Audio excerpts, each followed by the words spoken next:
নমস্কার বন্ধুরা, আমি নিয়তি। আমার চ্যানেলে সবাইকে ভালোবাসা ও শুভেচ্ছা জানাচ্ছি। হচ্ছে ভোগের যে খিচুড়ি দেয়, এই খিচুড়ি বানাবো। তো প্রথমে হাঁড়িয়ে গরম হতে দিয়েছি জল গরম হলে একটু হলদি পাউডার দেব, আর আমি মুগ ডাল ভেজে রেখেছিলাম, ওটা দিয়ে ঢাকনা দিয়ে দেবো। যখন মুগ ডালগুলো একটু সিদ্ধ হয়ে যাবে, আমি এখানে বাসমতি চাল, যে ছোট দানার চাল হয়, আমি ভিজিয়ে রেখেছিলাম, ওই চালটা দিয়ে ভালো করে নেড়ে চেড়ে মিক্স করে দেব। যখন চালটা এরকম হয়ে যাবে, তখন আমি কিছু সবজি দিয়ে দেব। তোমরা চাইলে দিতে পারো, না হলে না।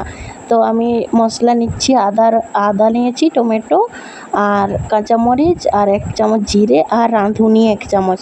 তারপরে আমি ফোড়নে দিয়েছি তেজপাতা, শুকনো মরিচ। যখন লাল লাল ভাজা হয়ে যাবে, মশলাটা দিয়ে 1 চামচ মরিচ পাউডার আর ধনে পাউডার দিতে হবে, বেশি কিছু মশলা লাগবে না।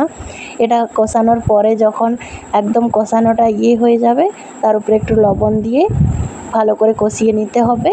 আমি কিন্তু ডাইরেক্ট খিচুড়িটা যখন হয়ে যাবে, ওর মধ্যেই আমি মশলাটা দিয়ে দেব, আর দিয়ে 5 মিনিট মতো নেড়ে চেড়ে রেখে দিলেই কিন্তু আজকে রেডি হয়ে যাবে যেমন ভোগ রান্নার খিচুড়ি। হ্যাঁ, তোমাদের কেমন লাগে আমার ভিডিও দেখতে অবশ্যই কমেন্ট করে জানাবে। আজকের মতো এখানেই, দেখা হচ্ছে নতুন ভিডিও।